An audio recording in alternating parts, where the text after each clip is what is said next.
Environmental groups say they're disappointed that cameras will only be placed on some fishing boats to help protect the critically endangered Maui dolphins. The government today announced the cameras will be installed on 28 of the more than 1,000 fishing boats in the country at a cost of just over $17 million.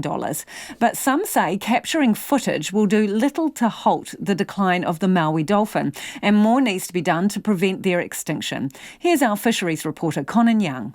Prime Minister Jacinda Ardern fronted media on Auckland's waterfront to announce 28 trawlers and vessels using set nets will have cameras installed by year's end to monitor their impact on Maui dolphins.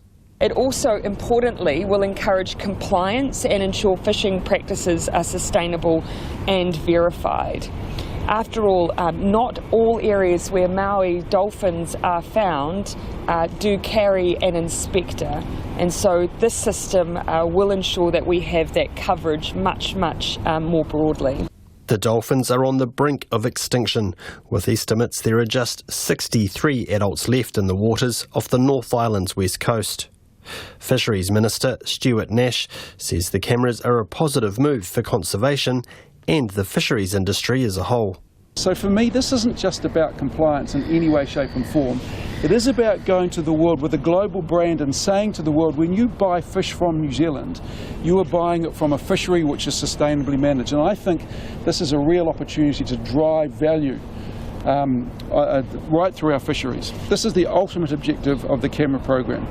Today's announcement only covers 28 boats. Stuart Nash says the long-delayed introduction of cameras on the rest of the fleet, consisting of 1,000 vessels, is still on the government's to-do list, with a proposal going out for consultation in the near future. He says he wants to take his time and build trust and confidence amongst fishers before committing to a wider rollout of the cameras. Today's announcement has industry buy-in, with Sanford boss Volker Kunsch on hand to talk up its benefits. Moana, New Zealand and Sanford started some 3 years ago introducing a Maui dolphin protection plan in order to ensure that that species is protected. Nevertheless, public perception that the industry is still responsible for killing Maui dolphins out there persists. So what better way to ensure that there's a greater understanding of what's really happening at sea than cameras on board fishing vessels?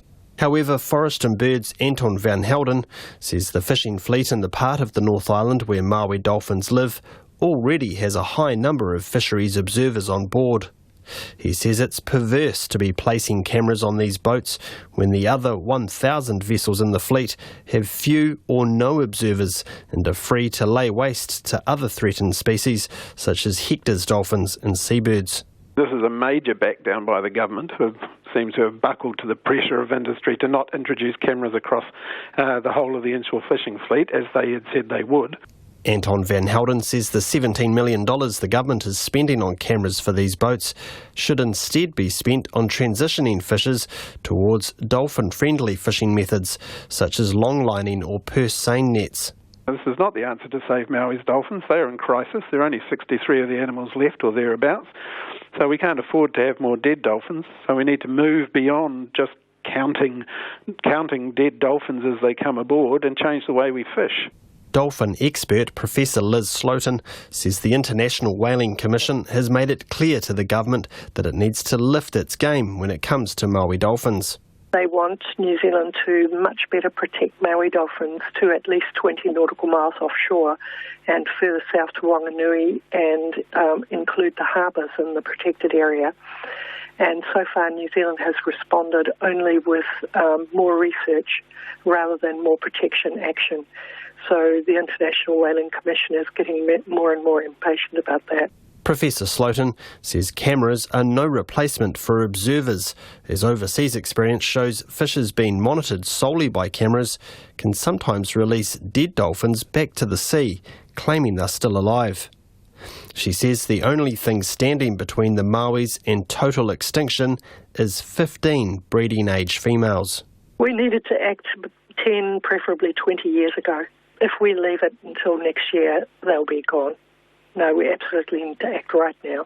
The Department of Conservation is due to release its updated threat management plan, outlining how Hector's and Maui's dolphins will be protected in future this month. After the public has been consulted, a recommendation will go to the government with a decision due later this year.